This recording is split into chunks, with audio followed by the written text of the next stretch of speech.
Ladies and gentlemen, this is huge. You heard it here first. President Trump will get 3 monumental, historic, biblical victories, probably within the span of a year. The hush money conviction will be overturned. A state cannot level an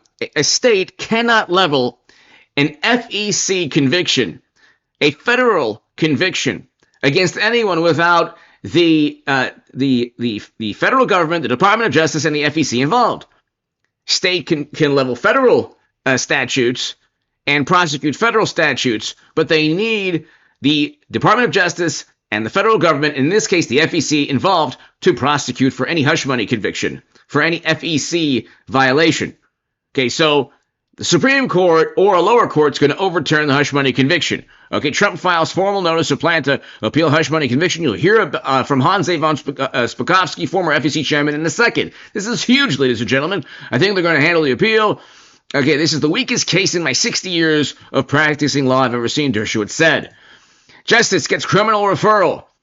Okay, so Letitia James, you're going to get, number one, the hush money conviction overturned. Letitia James is going to get indicted by the Department of Justice. They've already had the referral. They're going to prosecute Letitia James. This isn't rocket science. They're going to prosecute Letitia James. She'll almost certainly lose the case. And so you have the hush money being appealed either by the Supreme Court or lower courts. The person who pushed all of these cases, including the absurd $500 million fraud case, civil fraud case, which will then also be overturned. Appellate judge is skeptical of New York civil fraud case, Reuters, New York Times. Okay, so you'll have the fraud case thrown out, appealed in Trump's favor. Trump will win the New York appeals court ruling, where the fraud case will be overturned, the hush money conviction will be overturned, and Letitia James will be convicted eventually of mortgage fraud. Hit subscribe to this channel. If you don't think those 3 victories are on the horizon, check this out. It sure seems like, and this may be the biggest irony I've ever seen in American politics, that she's now, it looks like she's engaged in the same thing she charged President Trump with. I mean, turns out you can't have your principal residence in Virginia and be the Attorney General of New York. Turns out you can't on a mortgage form say that your dad is actually your husband, and you also can't say that you got a 4-unit property that's actually 5 units. Those are the 3 things that it looks like she did over a long period of time, and yet she had the gall to go after President Trump. You got to be kidding me. So, yeah, I think this is real. We'll see. Her comments so far, she's been kind of quiet. Of course, she does a typical thing the left always does. So she never stated that the allegations are false. It was always they're baseless, but that's legalese for, well, let's not admit anything right now. It's completely baseless, but they're not false, though. So Democrats live within semantic murkiness. They're not false, but they're baseless. Well, which one is it? If they're baseless, then they must be false. But she's not saying that the allegations were false. Trump, at every time Trump was accused of anything, he said false, fake news, never happened. When Democrats are accused, oh, this is baseless, they're going after their direct political rivals. And they never say these allegations are false, end of story. And so they don't say that because the allegations are almost always true with Democrats. They're never true against Trump. That's why he won the popular vote. But you have Letitia James almost certainly committing mortgage fraud. Okay, you have the Attorney General who pushed the hush money conviction and the civil fraud case, getting herself convicted, which is the typical Democratic Party. I mean, you look at the list of people that have gone after Trump. How many people have gone after Trump and had their lives upended? Okay, how many people have gone after Trump and had their lives upended? Now, the hush money conviction, and we'll get to that in a second, just count them. And you think about all the people in the comments section. How many people had their lives upended going after Trump?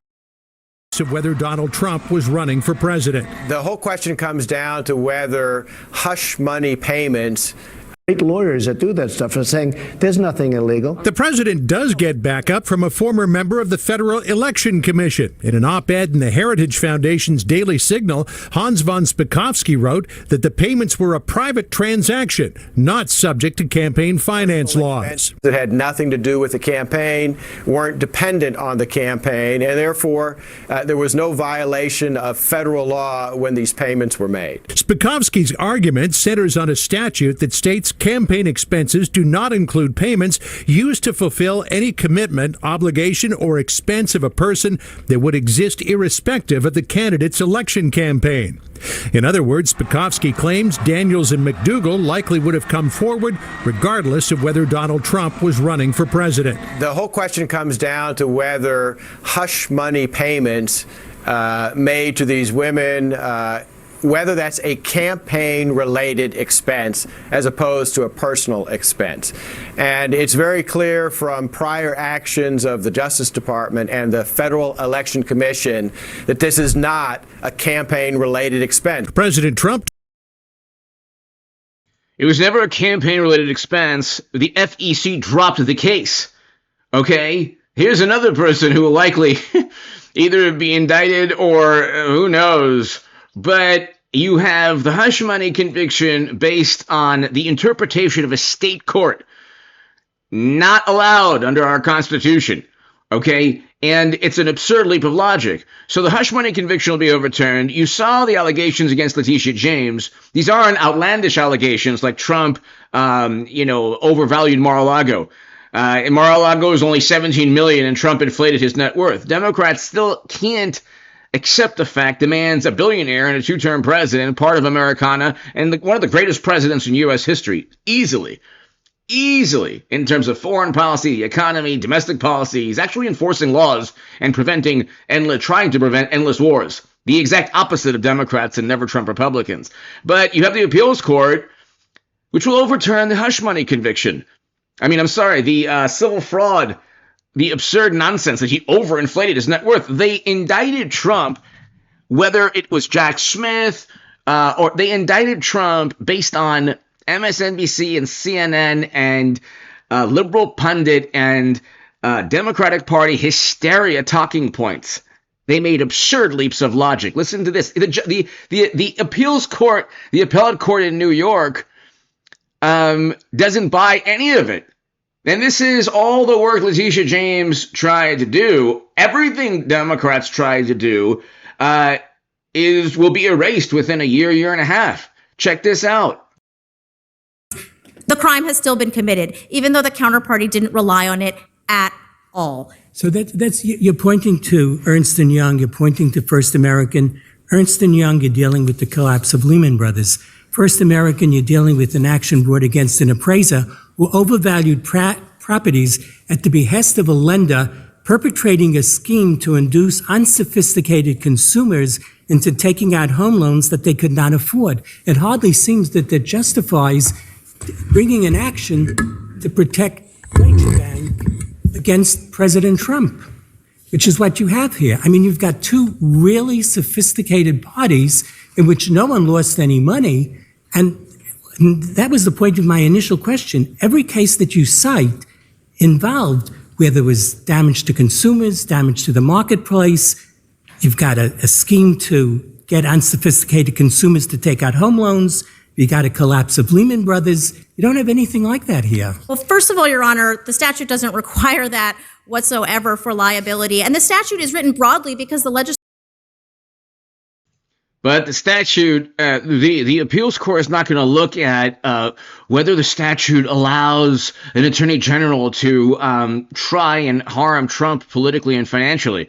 These justices are going to say, hey, you know what? It doesn't seem like while they push 8. It doesn't seem like this is fair or just. Check this out. So what is the limiting principle? Well, I'll say two things, Your Honor. Well, first of all, the limit About, I think, is people versus where there was damage to consumers. Well, first of all, the dispute among partners. Yes, and it didn't affect the public, Sorry, go ahead. at all. But I think you hear underneath all these questions, the question of mission creep. Has 6312 morphed into something that it was not meant to do?